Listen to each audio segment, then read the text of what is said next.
ಶ್ರೀಗುರುಭ್ಯೋ ನಮಃ ಪರಮಗುರುಭ್ಯೋ ನಮಃ ಶ್ರೀಮದಾನಂದತೀರ್ಥಭಗವತ್ಪಾದಾಚಾರ್ಯಗುರುಭ್ಯೋ ನಮಃ ಹರಿ ಓಂ.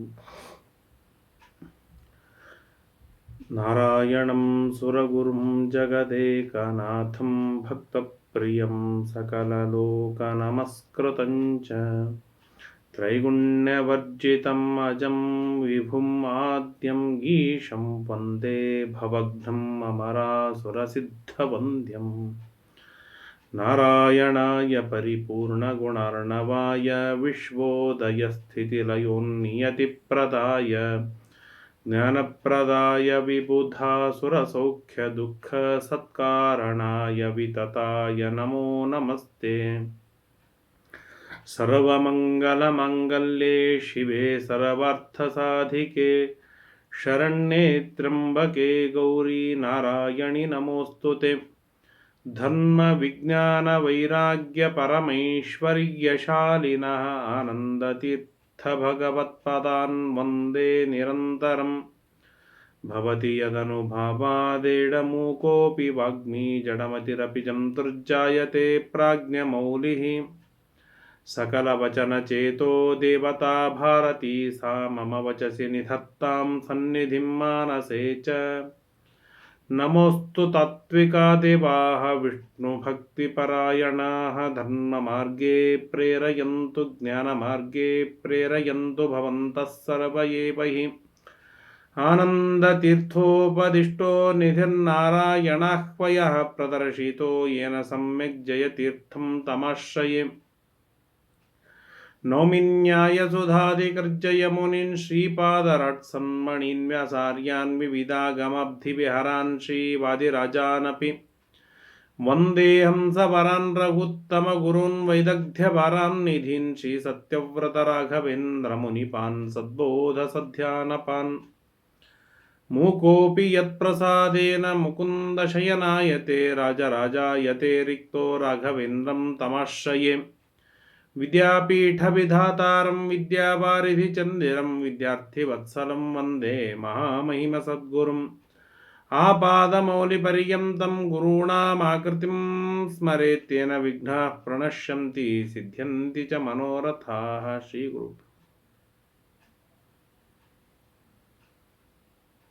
ಶ್ರೀಗುರುಭ್ಯೋ ನಮೋ ನಮಃ ಹರಿ ಓಂ. ನಾರಾಯಣಂ ನಮಸ್ಕೃತ್ಯ ನರಂ ಚೈವ ನರೋತ್ತಮಂ ದೇವೀಂ ಸರಸ್ವತೀಂ ವ್ಯಾಸಂ ತತೋ ಜಯಂ ಉದೀರಯೇತ್.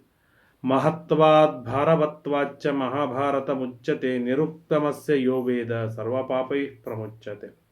ಕೃಷ್ಣದ್ವೈಪಾಯನಂ ವ್ಯಾಸಂ ವಿದ್ಧಿ ನಾರಾಯಣಂ ಪ್ರಭುಂ ಕೋಹ್ಯನ್ಯಃ ಪುಂಡರೀಕಾಕ್ಷಾನ್ ಮಹಾಭಾರತಕೃತ್ ಭವೇತ್. ವೇದೇ ರಾಮಾಯಣೇ ಚೈವ ಪುರಾಣೇ ಭರತೆ ತಥಾ ಆದಾವಂತೆ ಚ ಮಧ್ಯೆ ಚ ವಿಷ್ಣುಃ ಸರ್ವತ್ರ ಗೀಯತೆ. ನಮೋ ಭಗವತೆ ತಸ್ಮೈ ವ್ಯಾಸಾಯಾಮಿತ ತೇಜಸೇ ಯಸ್ಯ ಪ್ರಸಾದಾದ್ ವಕ್ಷ್ಯಾಮಿ ನಾರಾಯಣ ಕಥಾಮಿಮಾಂ. ಸ್ವಸ್ತ್ಯಸ್ತು ಅಶೇಷ ಸನ್ಮಂಗಲ.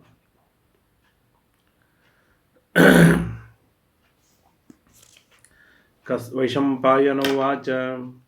ಕಸ್ಯಚಿತ್ವಥ ಕಾಲಸ್ಯ ಧರ್ಮರಾಜೋ ಯುಧಿಷ್ಠಿರಃ ಸಂಸ್ಮೃತ್ಯ ಮುನಿ ಸಂದೇಶಂ ಇದಂ ವಚನಮಬ್ರವೀತ್.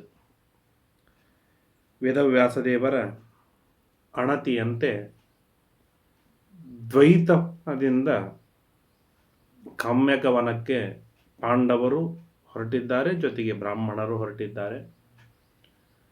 ಕೆಲವು ದಿನಗಳು ಕಳೆದಾದ ಮೇಲೆ ವೇದವ್ಯಾಸದೇವರು ಉಪದೇಶ ಮಾಡಿದ ದಿವ್ಯವಾದ ಮಂತ್ರವನ್ನು ತಾನು ನಿರಂತರ ಜಪ ಮಾಡಿ ಸಿದ್ಧಿ ಮಾಡಿಕೊಂಡು ಧನಂಜಯಂ ಧರ್ಮರಾಜೋ ರಹಸೀದಂ ಉವಾಚ. ಒಂದು ದಿನ ಅರ್ಜುನನನ್ನು ಧರ್ಮರಾಜ ಏಕಾಂತದಲ್ಲಿಗೆ ಕರೆದುಕೊಂಡು ಹೋಗಿ ಮಾತನಾಡ್ತಾ ಇದ್ದಾನೆ. ಭೀಷ್ಮೇ ದ್ರೋಣೆ ಕೃಪೆ ಕರ್ಣೆ ದ್ರೋಣಪುತ್ರೇ ಚ ಭಾರತ ಧನುರ್ವೇದಶ್ಚತುಷ್ಪಾದಃ ಏತೇಷ್ವದ್ಯ ಪ್ರತಿಷ್ಠಿತಃ. ಅರ್ಜುನ, ಭೀಷ್ಮಾಚಾರ್ಯ, ದ್ರೋಣಾಚಾರ್ಯ, ಕೃಪಾಚಾರ್ಯ, ಕರ್ಣ, ಅಶ್ವತ್ಥಾಮ ಇವರೆಲ್ಲರಲ್ಲಿ ಧನುರ್ವೇದ 4 ಪಾದದಿಂದ ಇದೆ, ಅರ್ಥಾತ್ ಪರಿಪೂರ್ಣವಾಗಿ ಇದೆ. ಆ ಧನುರ್ವೇದದೊಳಗೆ ದೈವ, ಬ್ರಾಹ್ಮ, ಅಸುರ ದೈವೀ ಅಸ್ತ್ರವಿದ್ಯೆ ಇದೆ, ಬ್ರಾಹ್ಮಣ ಸಂಬಂಧಿ ಅಸುರವಿದ್ಯೆ ಇದೆ, ಶಸ್ತ್ರವಿದ್ಯೆ ಇದೆ, ಅಸುರ ಸಂಬಂಧಿಯಾದ ಶಸ್ತ್ರವಿದ್ಯೆಯನ್ನು ಎಲ್ಲರೂ ಕಲಿತುಕೊಂಡಿದ್ದಾರೆ. ದುರ್ಯೋಧನ ಈ ಎಲ್ಲರನ್ನು ದಾನ ಮಾನಗಳಿಂದ ಚೆನ್ನಾಗಿ ಸಂತೋಷಪಡಿಸಿ ಇಟ್ಟುಕೊಂಡಿದ್ದಾನೆ. ಸಂತುಷ್ಟರಾದ ಈ ಆಚಾರ್ಯರೆಲ್ಲರೂ ಕೂಡ ದುರ್ಯೋಧನನಿಗಾಗಿ ಸರ್ವಸ್ವವನ್ನು ತ್ಯಾಗ ಮಾಡಿ ಪ್ರಾಣವನ್ನು ಪಣಕ್ಕೆ ಇಟ್ಟು ಹೋರಾಡುವುದಕ್ಕೆ ಸಿದ್ಧರಾಗಿದ್ದಾರೆ. ಶಕ್ತಿರ್ನ ಹಾಪಯಿಷ್ಯಂತಿ ತೇ ಕಾಲೇ ಪ್ರತಿಪೂಜಿತಾ. ಚೆನ್ನಾಗಿ ಪೂಜಿತರಾದಂತಹ ಆ ಎಲ್ಲ ಮಹಾತ್ಮರು ತಮ್ಮ ಶಕ್ತಿಯನ್ನು ತಾವಾಗಿ ಅದನ್ನು ಮಂದ ಮಾಡುವುದಿಲ್ಲ. ಆ ಶಕ್ತಿಯ ಪರಿಪೂರ್ಣವಾದ ವಿನಿಯೋಗವನ್ನು ನಮ್ಮ ಮೇಲೆ ಮಾಡ್ತಾರೆ. ಆದ್ದರಿಂದಾಗಿ ಭೀಮ ಅಸ್ತ್ರವಿದ್ಯೆಯನ್ನು ಕಲಿಯಲಾರ, ಬರುವ ಅಸ್ತ್ರವಿದ್ಯೆಯಿಂದ ದ್ರೋಣಾದಿಗಳನ್ನು ಸಂಹಾರವನ್ನು ಮಾಡಲಾರ. ಮಹಾ ಆಪತ್ತು ಬಂದಾಗ ಮಾತ್ರ ಅದನ್ನು ಪ್ರಯೋಗ ಮಾಡುವ. ಆದ್ದರಿಂದಾಗಿ ಭವಾನೇವ ಪ್ರಿಯೋಸ್ಮಾಕಂ ತ್ವಯಿ ಭಾರ ಸಮಾಹಿತ, ಅತ್ಯಂತ ಪ್ರಿಯನಾಗಿರ್ತಕ್ಕಂಥ ನಿನ್ನಲ್ಲಿ ಸಮಗ್ರವಾದ ಯುದ್ಧದೊಳಗೆ ಈ ಎಲ್ಲರನ್ನು ಮೆಟ್ಟಿ ಹಾಕುವ ದೊಡ್ಡ ಗುರುತರವಾಗಿರ್ತಕ್ಕಂಥ ಭಾರ ನಿನ್ನ ಹೆಗಲ ಮೇಲೆ ಇದೆ. ಆದ್ದರಿಂದ ವೇದವ್ಯಾಸ ದೇವರು ನನಗೆ ಒಂದು ದಿವ್ಯವಾದ ಮಂತ್ರವನ್ನು ಉಪದೇಶ ಮಾಡಿದ್ದಾರೆ. ಆ ಮಂತ್ರವನ್ನು ನಾನು ನಿನಗೆ ಉಪದೇಶವನ್ನು ಮಾಡ್ತೇನೆ. ಆ ಮಂತ್ರವನ್ನು ನಿರಂತರವಾಗಿ ಜಪ ಮಾಡು, ತಪಸ್ಸು ಮಾಡು, ಸಿದ್ಧಿಯನ್ನು ಪಡೆದಕ್ಕೂ ಅದಕ್ಕೆ ಇಂದ್ರಾದಿ ಎಲ್ಲ ದೇವತೆಗಳು ನಿನಗೆ ವಶರಾಗಿ ಬರ್ತಾರೆ. ಸ್ವಯಂ ಇಂದ್ರದೇವರು ಬರ್ತಾರೆ, ರುದ್ರದೇವರು ಬರ್ತಾರೆ, ಲೋಕಪಾಲಕರು ಬರ್ತಾರೆ. ಅವರೆಲ್ಲರಿಂದಲೂ ಕೂಡ ನಾನಾ ವಿಧವಾದ ಅಸ್ತ್ರಗಳನ್ನು ನೀನು ಕಲಿತುಕೊಂಡು ಬರಬೇಕು. ದೀಕ್ಷಿತೋ ದೇವ ಗಚ್ಚತ್ವಂ ದ್ರಷ್ಟುಂ ದೇವಂ ಪುರಂದರಂ. ಇವತ್ತು ನಾನು ನಿನಗೆ ಉಪದೇಶವನ್ನು ಮಾಡ್ತೇನೆ. ಇಂದು ನೀನು ದೀಕ್ಷಾಬದ್ಧನಾಗಿ ಇಂದೇನೆ ನೀನು ಇಂದ್ರನನ್ನು ಕಾಣುವುದಕ್ಕಾಗಿ ನೀನು ತೆರಳಬೇಕು. ಅಂದರೆ ಧರ್ಮರಾಜ ಇಷ್ಟು ಪ್ಲಾನ್ ಸೆಟ್ ಮಾಡಿಕೊಂಡ. ಇನ್ನು 12 ವರ್ಷಗಳು, 1 ವರ್ಷ ಮುಗೀತು, ಇನ್ನು ಉಳಿದಿದ್ದು 12 ವರ್ಷ. ಆ 12 ವರ್ಷದೊಳಗೆ ದುರ್ಯೋಧನಾದಿಗಳನ್ನು ಸೋಲಿಸಲಿಕ್ಕೆ ಬೇಕಾದ, ದ್ರೋಣ ಕರ್ಣಾದಿಗಳನ್ನು ಮೆಟ್ಟುವುದಕ್ಕೆ ಬೇಕಾದ ಏನೆಲ್ಲ ಪ್ಲ್ಯಾನ್ಗಳು ಬೇಕೋ ಆ ಎಲ್ಲ ಪ್ಲ್ಯಾನ್ಗಳನ್ನು ವ್ಯವಸ್ಥೆ ಮಾಡ್ತಾ ಒಂದೊಂದು ಅಪ್ಲೈ ಮಾಡ್ತಾ ಧರ್ಮರಾಜ ತಾನು ಮುಂದೆ ಹೋಗ್ತಾ ಇದ್ದಾನೆ. ಮೊಟ್ಟ ಮೊದಲನೇದಿದು. ಯಾಕೆಂತಂದರೆ ಅರ್ಜುನ ಬಲಿಷ್ಠನಾಗಿ ಬಿಟ್ಟ ಅಂತ ಆದರೆ, ಎಲ್ಲ ಅಸ್ತ್ರಾಸ್ತ್ರಗಳು ಅರ್ಜುನನ ವಶವಾಯಿತು ಅಂತಾದರೆ ಅರ್ಧ ನಾವು ಗೆದ್ದ ಹಾಗೆ ಅಂತ ಧರ್ಮರಾಜ ಭಾವಿಸಿದ್ದ. ಅದು ನಿಜವೂ ಆಗಿತ್ತು. ಏವ ಮುಕ್ತ ಧರ್ಮರಾಜ ತಮಧ್ಯಾಪಯತ ಪ್ರಭು. ಆಯಿತು, ನಾನು ನಿನಗೆ ಉಪದೇಶವನ್ನು ಮಾಡ್ತೇನೆ, ಬೇಗ ಸ್ನಾನವನ್ನು ಮಾಡಿ ಬಾ ಅಂತ ಹೇಳಿದಾಗ ಆಯಿತು ಅಂತ ಸ್ನಾನವನ್ನು ಮಾಡಿ ಧರ್ಮರಾಜನ ಹತ್ರ ಪುನಃ ಬಂದಾಗ ಧರ್ಮರಾಜ ಆ ಮಂತ್ರವನ್ನು ವಿಶೇಷವಾಗಿ ಉಪದೇಶವನ್ನು ಮಾಡಿ, ಅನುಗ್ರಹೋನ್ಮುಖನಾಗಿ ಉಪದೇಶವನ್ನು ಮಾಡಿ, ಈ ಮಂತ್ರದ ಸಿದ್ಧಿಯನ್ನು ಮಾಡಿಕೋ ಅಂತ ಹೇಳಿದ. ಹೇಳೋದಲ್ಲದೇನೆ ಹೊರಡು, ಇವತ್ತು ಯುದ್ಧ ತಪಸ್ಸಿಗೆ ತಡ ಮಾಡುವ ಹಾಗಿಲ್ಲ, ಹೊರಟು ಬಿಡು. ನಿರ್ದೇಶ ಧರ್ಮರಾಜಸ್ಯ ದ್ರಷ್ಟುಕಾಮ ಪುರಂದರಂ ಧನುರ್ಗಾಂಡೀವಮಾದಾಯ ತಥಾಕ್ಷಯ್ಯೇ ಮಹೇಶುದಿ. ಧರ್ಮರಾಜನ ಆಜ್ಞೆ ಮಾಡಿದ. ನಾಳೆ ಹೋಗ್ತೇನೆ, ನಾಡ್ದು ಹೋಗ್ತೇನೆ, 2 ಮಾತಿಲ್ಲೇ ಇಲ್ಲ. ಗಾಂಡೀವ ಅಕ್ಷಯ ಬತ್ತಳಿಕೆಯನ್ನು ಇಟ್ಟುಕೊಂಡ, ಕವಚವನ್ನು ಧಾರಣವನ್ನು ಮಾಡಿದ, ಸಿದ್ಧನಾಗಿ ಬಿಟ್ಟ. ಹೃತ್ವ ಅಗ್ನಿಂ, ಅಗ್ನಿಯೊಳಗೆ ಹೋಮವನ್ನು ಮಾಡಿದ, ಯಾಗವನ್ನು ಮಾಡಿದ, ಬ್ರಾಹ್ಮಣರಿಗೆ ಅನ್ನದಾನವನ್ನು ಮಾಡಿದ, ಸಮೃದ್ಧವಾದ ದಾನಗಳನ್ನು ಕೊಟ್ಟ, ದಕ್ಷಿಣೆಯನ್ನು ಕೊಟ್ಟ, ಅವರಿಂದ ಸ್ವಸ್ತಿವಾಚನವನ್ನು ಮಾಡಿಸಿಕೊಂಡ, ವಿಶೇಷವಾದ ಅನುಗ್ರಹವನ್ನು ಪಡೆದುಕೊಂಡ ಅರ್ಜುನ ತಾನು ಹೊರಡುವುದಕ್ಕಾಗಿ ಸಿದ್ಧನಾದ. ಯಾವುದೇ ಒಳ್ಳೆ ಕಾರ್ಯವನ್ನು ಮಾಡ್ತಾ ಇರುವಾಗ ಮಹಾಭಾರತದಲ್ಲಿ 100 ಬಾರಿ ಹೇಳ್ತಾರೆ, ಬ್ರಾಹ್ಮಣರನ್ನು ಸತ್ಕಾರವನ್ನು ಮಾಡಿಯೇನೆ ಆ ಕಾರ್ಯದಲ್ಲಿ ತೊಡಗಿಕೊಳ್ಳುತ್ತಿದ್ದರು, ಆ ಕಾರ್ಯ ಯಶಸ್ವಿಯಾಗಿ ಮಾಡಿಕೊಡುತ್ತಿದ್ರು ಎನ್ನುವುದನ್ನು. ಅಬ್ರುವನ್ ಬ್ರಾಹ್ಮಣ ಸಿದ್ಧ. ಆ ಎಲ್ಲ ಮಹಾಜ್ಞಾನಿಗಳು ಹೇಳ್ತಾರೆ, ಸಂಸಾಧಯಸ್ವ ಕೌಂತೆಯ ಧ್ರುವಸ್ತು ವಿಜಯಸ್ತವ. ಧರ್ಮರಾಜ ನಿನಗೇನು ಆದೇಶವನ್ನು ಮಾಡಿದ್ದಾನೆ, ನೀನೇನು ಸಿದ್ಧ ಮಾಡಿಕೊಳ್ಳಬೇಕಂತ ಮಾಡಿದ್ದೀಯ, ಅದೆಲ್ಲವೂ ಸಿದ್ಧೆಯಾಗಲಿ, ನಿನಗೆ ವಿಜಯವಾಗಲಿ ಅಂತ ಪೂರ್ಣವಾದ ಆಶೀರ್ವಾದವನ್ನು ಮಾಡ್ತಾರೆ. ಸ್ವಸ್ತಿ ವ್ರತ ಉಪಾಧತ್ವ ಸಂಕಲ್ಪ ಸ್ತವ ಸಿದ್ಧತಾಂ. ವ್ರತದೊಳಗೆ ನೀನು ಕಾಂಪ್ರಮೈಸ್ ಮಾಡಿಕೊಳ್ಳಬೇಡ. ನಿನ್ನ ಪುರುಷಾರ್ಥ ಸಿದ್ಧಿಯಾಗಬೇಕು, ನಿನ್ನ ಇಷ್ಟಾರ್ಥ ಸಿದ್ಧಿಯಾಗಬೇಕು ಅಂತಂದರೆ ನೀನು ಪಾಲಿಸುವ ವ್ರತ ಅನುಸರಿಸುವ ನಿಯಮಗಳಲ್ಲಿ ಸಡಿಲು ಮಾಡುವ ಹಾಗಿಲ್ಲ. ಸಡಿಲಾಯ್ತು ಸಿದ್ಧಿಯೊಳಗೂ ವಿಕ್ಷಿಪ್ತವಾಗತ್ತೆ. ಈ ಮಾತು ಎಚ್ಚರಿಕೆಯಾಗಿರಲಿ. ಇದು ನಮಗೂ ತುಂಬ ಎಚ್ಚರಿಕೆ. ಮೊದಲನೇ ದಿನ, ಎರಡನೇ ದಿನ ತುಂಬ ಉತ್ಸಾಹ, ದೀಕ್ಷೆ ಇರುತ್ತೆ, ಅದು ಶಿಥಿಲವಾಗ್ತಾ ಬರುತ್ತೆ. ಆಮೇಲೆ ಸಿದ್ಧಿ ಹೇಗೆ ತಾನೇ ಆಗಲಿಕ್ಕೆ ಸಾಧ್ಯ? ಆಗೋದು ಕಷ್ಟ. ತದ ಪ್ರೀತಮನಾಜಿಷ್ಟು ಆ ಎಲ್ಲ ಬ್ರಾಹ್ಮಣರ ಆಶೀರ್ವಾದವನ್ನು ಪಡೆದುಕೊಂಡಾದ ಮೇಲೆ ಸಂತುಷ್ಟನಾಗಿರ್ತಕ್ಕಂಥ ಅರ್ಜುನ ತಾನು ಹೊರಡಲಿಕ್ಕೆ ಸಿದ್ಧನಾದ. ಅವಾಪ್ತವ್ಯಾನಿ ಸರ್ವಾಣಿ ದಿವ್ಯಾನ್ಯಸ್ತ್ರಾಣಿ ವಾಸವಾತ್ ಅಸ್ತ್ರಾಣ್ಯಾಪ್ನುಹಿ ಕೌಂತೆಯ ಮನಸ ಯದ್ಯದಿಚ್ಛಸಿ. ಇಂದ್ರ, ಲೋಕಪಾಲಕರು, ರುದ್ರದೇವರಿಂದ ನಿನಗೆ ಮನಸ್ಸಿನೊಳಗೆ ಏನೆಲ್ಲ ಅಸ್ತ್ರಗಳನ್ನು ಪಡೆಯಬೇಕು ಅಂತ ಅಪೇಕ್ಷೆ ಇದೆ, ಆ ಎಲ್ಲ ವಿಧದ ಅಸ್ತ್ರಗಳನ್ನು ನೀನು ಪಡೆದುಕೊಂಡು ಬರಬೇಕು.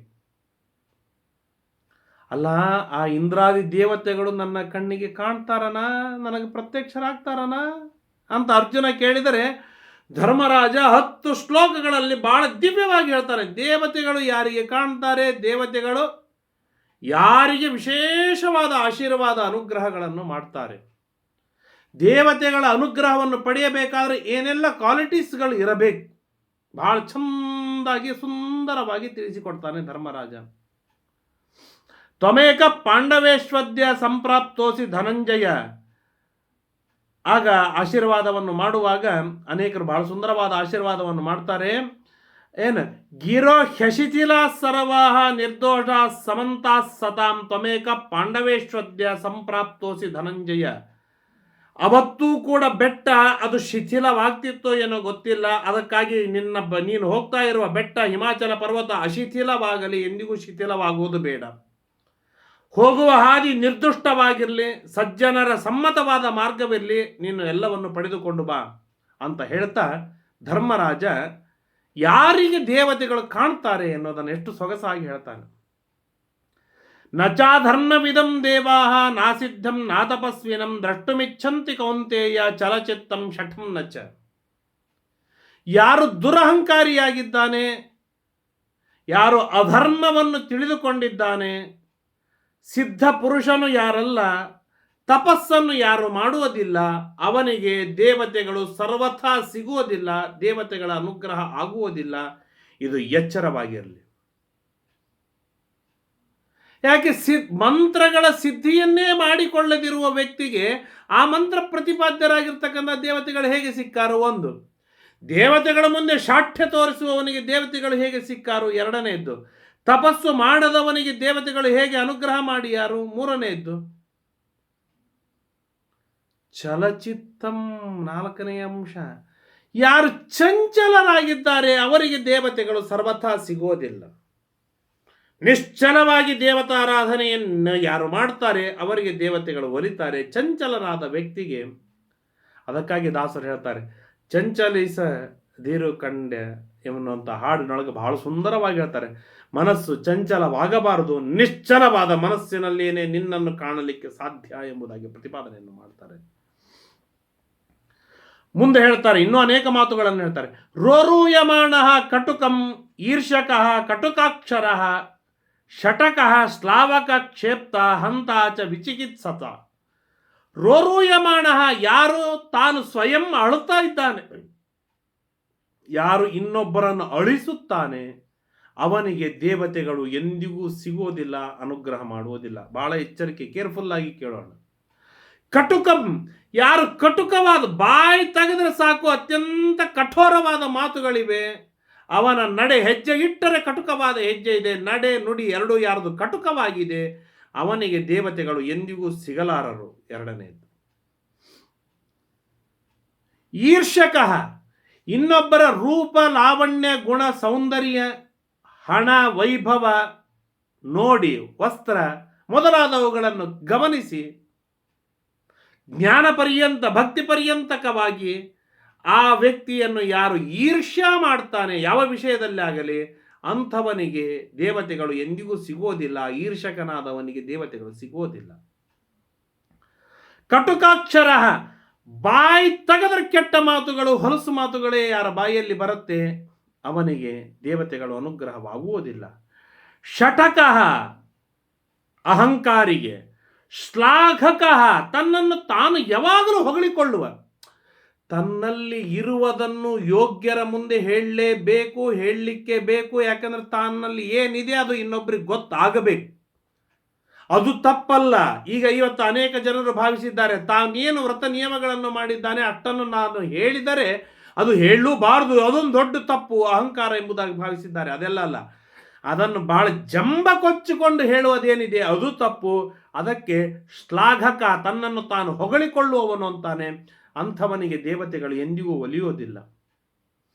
ಕ್ಷೇಪ್ತ ಹಂತ, ಇನ್ನೊಬ್ಬರನ್ನು ಪೀಡಿಸುವವನಿಗೆ ಎಂದಿಗೂ ದೇವತೆಗಳು ಅನುಗ್ರಹವನ್ನು ಮಾಡುವುದಿಲ್ಲ.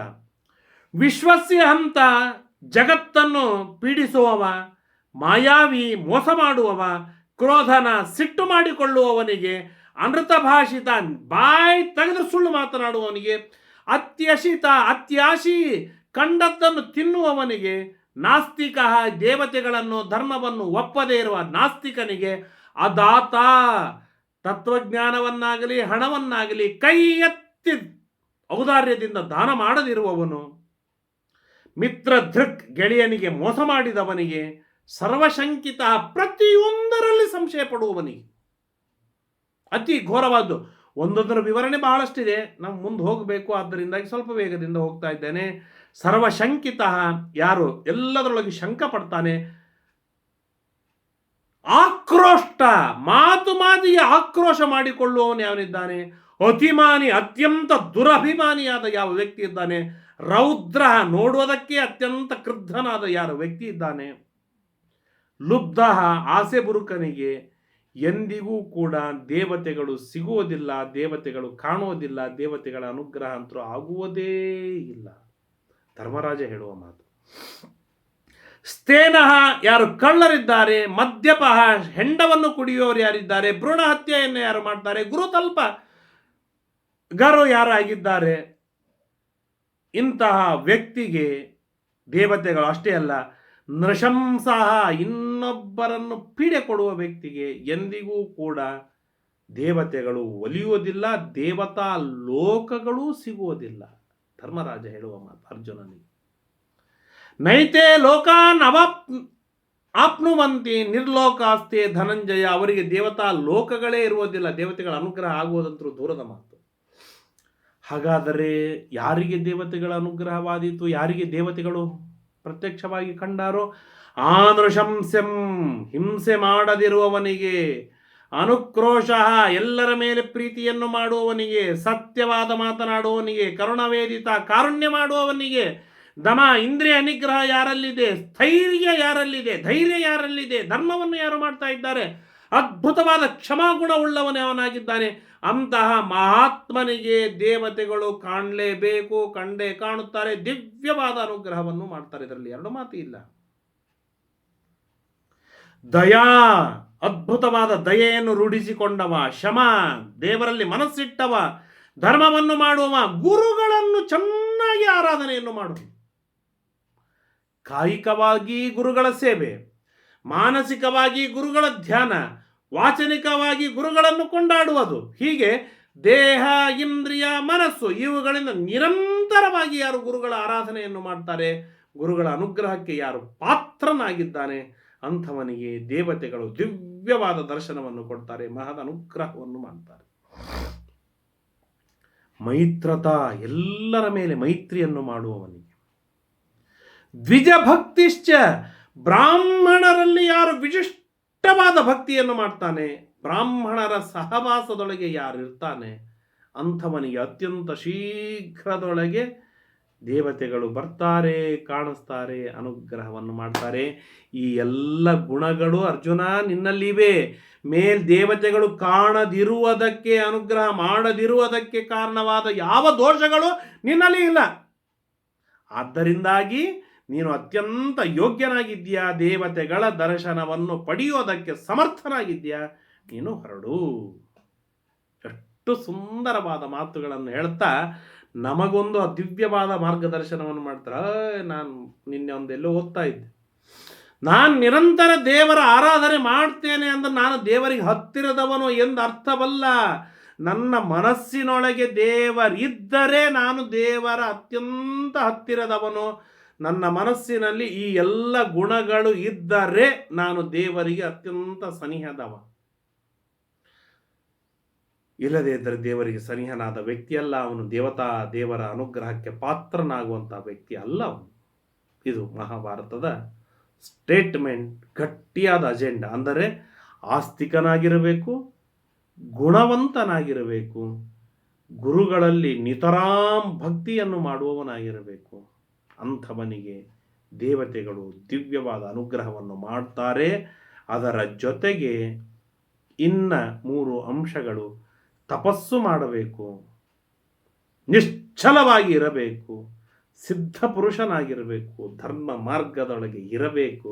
ಅಂಥವನಿಗೆ ದೇವತೆಗಳು ದಿವ್ಯವಾದ ಅನುಗ್ರಹ. ಅದಕ್ಕಾಗಿಯೇ ಆ ದೇವತೆಗಳ ಅನುಗ್ರಹವಾಗಲಿ ಎನ್ನುವ ಕಾರಣಕ್ಕಾಗಿ ದೇವತೆಗಳಲ್ಲಿ ಪ್ರಾರ್ಥನೆ, ಧರ್ಮ ಮಾರ್ಗೇ ಪ್ರೇರಯಂತು. ಧರ್ಮ ಮಾರ್ಗದೊಳಗೆ ನೀವು ಪ್ರೇರಣೆ ಮಾಡಿದರೆ ನಾನು ಧರ್ಮ ಮಾರ್ಗದಲ್ಲಿ ಬರ್ತೇನೆ, ಆಗ ನಿಮ್ಮ ಅನುಗ್ರಹವಾಗತ್ತೆ. ನೀವು ನನ್ನನ್ನು ಧರ್ಮ ಮಾರ್ಗದಲ್ಲಿ ಪ್ರೇರಣೆಯನ್ನು ಮಾಡದಿದ್ದರೆ ನಿಮ್ಮ ದರ್ಶನವಿಲ್ಲ, ನಿಮ್ಮ ಅನುಗ್ರಹವಿಲ್ಲ, ನಿಮ್ಮ ಸಂತೋಷ ಅಂದ್ರೆ ದೂರದ ಮಾತು. ಆದ್ದರಿಂದಾಗಿ ಧರ್ಮ ಮಾರ್ಗದಲ್ಲಿ ಪ್ರೇರಣೆಯನ್ನು ಮಾಡಿ ಅಂತ ಅವರು ಬೇಡಬೇಕು. ಆಗಿನ ಕಾಲದ ಜನ ಧರ್ಮ ಮಾರ್ಗದಲ್ಲೇ ಸ್ಥಿರವಾಗಿ ಇದ್ದರು. ಇಷ್ಟೆಲ್ಲ ಹೇಳಿದಾಗ ಬಹಳ ಸಂತೋಷವಾಯಿತು. ಅವನಿಗೊಂದು ಪಾಸಿಟಿವಿಟಿ ಬಂತು. ಹಾಗಾದ್ರೆ ನಾನು ದೇವತೆಗಳನ್ನು ಪಡೆಯೋದಕ್ಕೆ ಏನೆಲ್ಲ ಕ್ವಾಲಿಫಿಕೇಶನ್ ಬೇಕು ನನ್ನಲ್ಲಿವೆ, ಕ್ವಾಲಿಟೀಸ್ಗಳು ಏನು ಬೇಕು ಎಲ್ಲ ನನ್ನಲ್ಲಿವೆ. ಹಾಗಾದ್ರೆ ನಾನು ಹೋಗಿ ಪ್ರಯತ್ನವನ್ನು ಮಾಡೋದು ಅಷ್ಟೇ ನನ್ನ ಕೆಲಸ, ನಾನು ದೇವತೆಗಳನ್ನು ಒಲಿಸಿಕೊಂಡು ಬರ್ತೇನೆ ಅಂತ ಧರ್ಮರಾಜ ಸಿದ್ಧನಾದಾಗ ಪಾಂಜಲಿ ಪಾಂಡವಂ ಕೃಷ್ಣ ದೇವಾನಾಂ ಕುರ್ವತೀ ನಮಃ.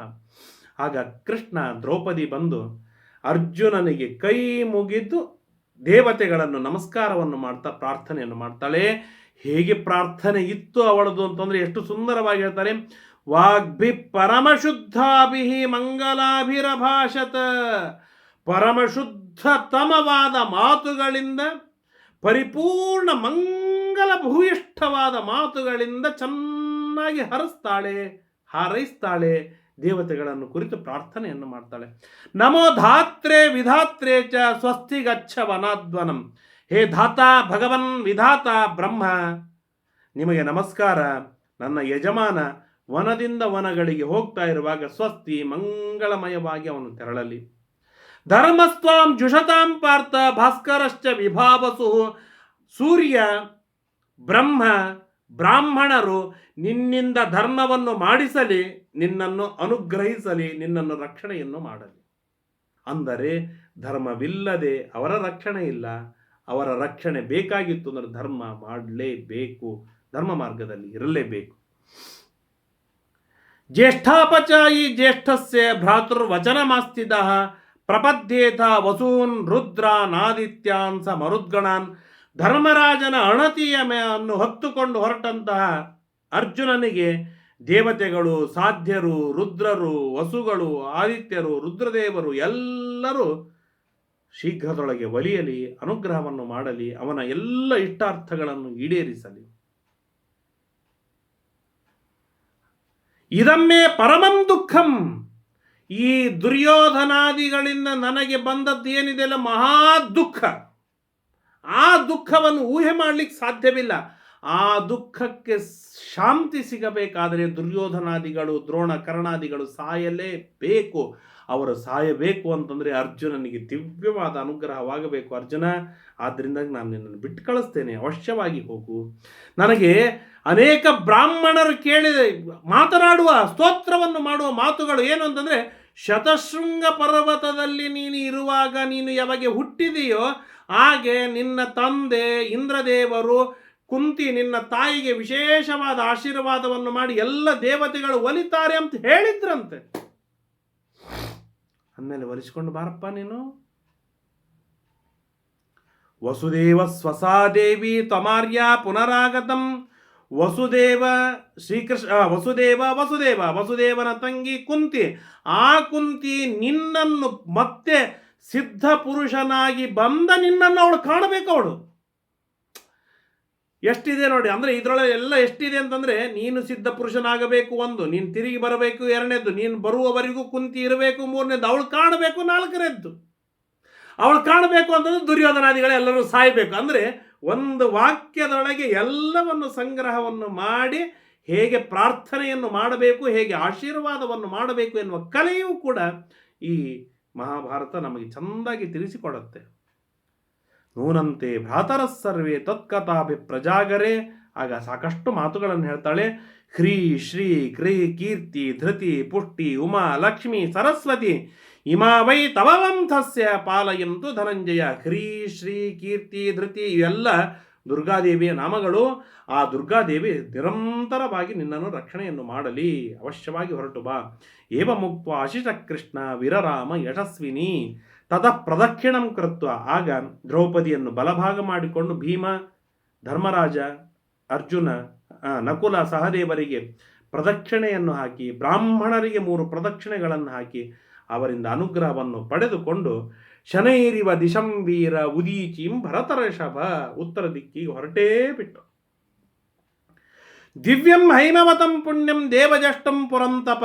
ಒಂದೇ ದಿನದೊಳಗೇನೆ ಹಿಮಾಲಯ ತಪ್ಪಲನ್ನು ಏರಿ ಗಂಗಾ ನದಿಯಲ್ಲಿ ಸ್ನಾನವನ್ನು ಮಾಡಿ ನರನಾರಾಯಣನ ದರ್ಶನವನ್ನು ಪಡೆದುಕೊಂಡ ಅರ್ಜುನ ಅಲ್ಲಿಂದ ಮುಂದೆ ಹೋಗ್ತಾ ಇದ್ದಾನೆ. ಮುಂದೆ ಹೋಗ್ತಾ ಇರುವಾಗ ಗಂಧಮಾದನ ಪರ್ವತ ಬಂತು. ಗಂಧಮಾದನ ಪರ್ವತದಿಂದ ದಿವಾರಾತ್ರಿ ಹಗಲ ರಾತ್ರಿ ಅಲ್ಲದೆ ನಡೀತಾ ಇದ್ದಾನೆ. ಇಂದ್ರಕೀಲ ಪರ್ವತಕ್ಕೆ ಹೋದ. ಇಂದ್ರಕೀಲ ಪರ್ವತಕ್ಕೆ ಹೋಗಿ ಷಡಹೋರಾತ್ರಾಂ ಸಪ್ತಮೇ ಅಹನಿ ಪಾಂಡವ. ಆ ದ್ವೈತ ವನದಿಂದ ಅಥವಾ ಕಾಮ್ಯಕ ವನದಿಂದ 7ನೇ ದಿನಕ್ಕೆ ಇಂದ್ರಕೀಲ ಪರ್ವತದವರೆಗೆ ಅರ್ಜುನ ತಾನು ನಡೆದುಕೊಂಡು ಹೋಗಿಬಿಟ್ಟಿದ್ದ. ಇವತ್ತು ಹರಿದ್ವಾರದಿಂದ ಬದರಿಗೆ ನಡೆದು ಹೋಗಬೇಕೆಂದ್ರೆ 15 ದಿನಗಳು ಬೇಕು ಅಂತ ಹೇಳ್ತಾರೆ. ಇಂದಿನ ಜನರಿಗೆ 15 ದಿನಗಳು ಬೇಕು ಅಂತಂದ್ರೆ ಅಂದಿನ ಪುಣ್ಯಾತ್ಮ ಒಂದೇ ದಿನದಲ್ಲಿ ನಡೆದದ್ದ ಅಂತಂದ್ರೆ ಏನು ಆಶ್ಚರ್ಯ ಏನು ಅಲ್ಲೇ. ತಾನು ಹೋಗ್ತಾ ಇದ್ದಾನೆ. ಊರ್ಧ್ವಬಾಹುರ್ನ ಚಾಂಗಾನ ಪ್ರಸ್ಪಂದಯತ ಕಿಂಚನ ಸಮಾಹಿತಾತ್ಮ ನಿಯತಃ ಸಹಸ್ರಾಕ್ಷ ಸುತೋಚ್ಯುತಃ ಅಂತರಿಕ್ಷೆ ಸಸೋಶ್ರಾವ ತಿಷ್ಠ ತಿಷ್ಠೇತಿ ವಚಸ್ತದ. ಅರ್ಜುನ ಇಂದ್ರನನ್ನು ಕಾಣಬೇಕು ಎನ್ನುವ ದಿವ್ಯವಾದ ಉದ್ದೇಶದಿಂದ ಹೊರಟಿದ್ದಾನೆ. ಯಾಕೆಂದ್ರೆ ಉತ್ತರ ದಿಕ್ಕಿಗೆ ಸ್ವರ್ಗಲೋಕವಿದೆ. ಸ್ವರ್ಗಲೋಕದಲ್ಲಿ ಇಂದ್ರ ಸಿಕ್ಕಾನಂತ ಹೊರಟಿದ್ದಾನೆ. ಹೋಗ್ತಾ ಇರುವಾಗ ಸ್ವರ್ಗಲೋಕದಿಂದ ಅಂತರಿಕ್ಷದಲ್ಲಿ ಶಬ್ದ ಕೇಳಿಸ್ತು. ತಿಷ್ಠ ತಿಷ್ಠ ನಿಲ್ಲ ನಿಲ್ಲ. ಗಾಬರಿಯಾಗಿ ಸುತ್ತ ನೋಡ್ತಾನೆ. ಒಬ್ಬ ಜನರಿಲ್ಲ, ಒಂದು ನರಪಿಳ್ಳಿ ಇಲ್ಲ. ಯಾರು ಮಾತನಾಡ್ತಾ ಇದ್ದಾರೆ? ಅಥಾಪಶ್ಯತ್ ಸವ್ಯಸಾಚಿ ವೃಕ್ಷ ಮೂಲೆ. ಆಮೇಲೆ 2 ಬಾರಿ 3 ಬಾರಿ ತಿರುಗಿ ನೋಡಿದ ಮೇಲೆ ಒಂದು ವೃಕ್ಷ, ಆ ವೃಕ್ಷದ ಕೆಳಗೆ ಒಬ್ಬ ಬ್ರಾಹ್ಮಣನಿದ್ದಾನೆ. ಭಾರಿ ದೇದೀಪ್ಯಮಾನವಾದ ತೇಜಸ್ವಿಯಾಗಿರ್ತಕ್ಕಂಥ ದಿವ್ಯವಾಗಿರ್ತಕ್ಕಂಥ ರೂಪವಿದೆ. ಅದನ್ನು ನೋಡಿ ಹತ್ತಿರ ಹೋದರೆ ಆ ಬ್ರಾಹ್ಮಣ ಕೇಳ್ತಾನೆ, ಏಯ್ ಮೂರ್ಖ, ಯಾರೋ ನೀನು? ಇಲ್ಲಿ ಯಾಕೆ ಧನುರ್ಬಾಣಗಳನ್ನು ಹಿಡಿದುಕೊಂಡು ಬಂದಿದ್ದೀಯಾ ನೀನು? ಧನುರ್ಬಾಣಗಳಿಗೆ ಇಲ್ಲಿ ಯಾವ ಕೆಲಸಗಳು ಇಲ್ಲ. ಇಲ್ಲಿ ಕೇವಲ ಋಷಿಮುನಿಗಳು ತಪಸ್ಸಿಗಾಗಿ ಇದ್ದಾರೆ. ಯಾಕೆ ತಂದಿದೆಯಾ ಧನುರ್ಬಾಣ? ನೇಹಸ್ತಿ ಧನುಷಾ ಕಾರ್ಯಂ. ಈ ಧನುರ್ಬಾಣಗಳ ಕಾರ್ಯವೇ ಇಲ್ಲಿಲ್ಲ. ಹೋಗಾಚೆ. ಇತ್ಯನಂತೌಜಸಂ ವೀರಂ ಯಥಾಚಾನ್ಯಂ ಪೃಥಗ್ಜನಂ ತಥಾ ಸಹಸನ್ನಿವಾ ಭೀಷ್ಟಂ ಬ್ರಾಹ್ಮಣೋ ಅರ್ಜುನ ಬ್ರವೀತ್. ಅರ್ಜುನ ಗಾಬರಿಯಾಗಿ ಹೀಗೆ ನಿಂತ ಕೈ ಹಿಡಿದುಕೊಂಡು ಇಲ್ಲ ಇಲ್ಲ ಇಲ್ಲ ಅಂತ ಹೇಳ್ತಾ ಇದ್ದಾನೆ. ಬ್ರಾಹ್ಮಣ ಅರ್ಜುನನನ್ನು ನೋಡಿ ನಕ್ಕು ಮಾತನಾಡ್ತಾ ಇದ್ದಾನೆ. ನಚೇಲಯಾಮಾಸ ತಮುವಾಚ ತತಃ ಪ್ರೀತಃ ಸದ್ವಿಜ ಪ್ರಹಸನ್ನಿವ ವರಂ ವೃಣೀಶ್ವ ಭದ್ರಂತೆ ಶಕ್ರೋಹಂ ಹರಿಸೂದನ. ಹೇ ಅರ್ಜುನ, ನಾನು ಇಂದ್ರನೋ? ನಾನು ಇಂದ್ರ.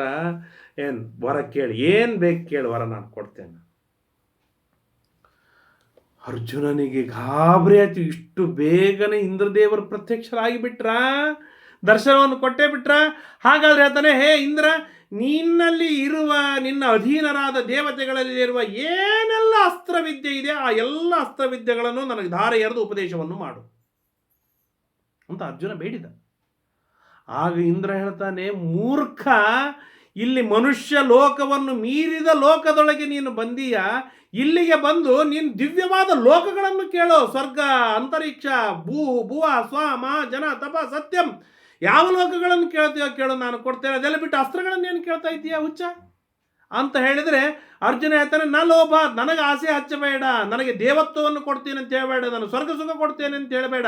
ನನಗೆ ಅಮರೈಶ್ವರ್ಯ ಕೊಡ್ತೇನೆ ಅಂತ ಹೇಳಬೇಡ. ನನಗೇನೂ ಬೇಕಾಗಿಲ್ಲ. ನನಗೆ ಅಸ್ತ್ರವಿದ್ಯೆ ಬೇಕು. ನನ್ನ ಅಣ್ಣಂದಿರು ಕಷ್ಟದೊಳಗೆ ಇದ್ದಾರೆ, ಅವರನ್ನು ರಕ್ಷಣೆಯನ್ನು ಮಾಡಬೇಕು. ಆದ್ದರಿಂದಾಗಿ ಅಸ್ತ್ರವಿದ್ಯೆಯನ್ನು ನನಗೆ ಧಾರೆ ಎರೆದು ಕೊಡು ಅಂತ ಹೇಳಿದಾಗ ಸಂತುಷ್ಟನಾಗಿರ್ತಕ್ಕಂಥ ಇಂದ್ರ ಹೇಳ್ತಾನೆ, ರುದ್ರದೇವರನ್ನು ಕಾಣು, ರುದ್ರದೇವರ ಅನುಗ್ರಹವನ್ನು ಪಡೆ.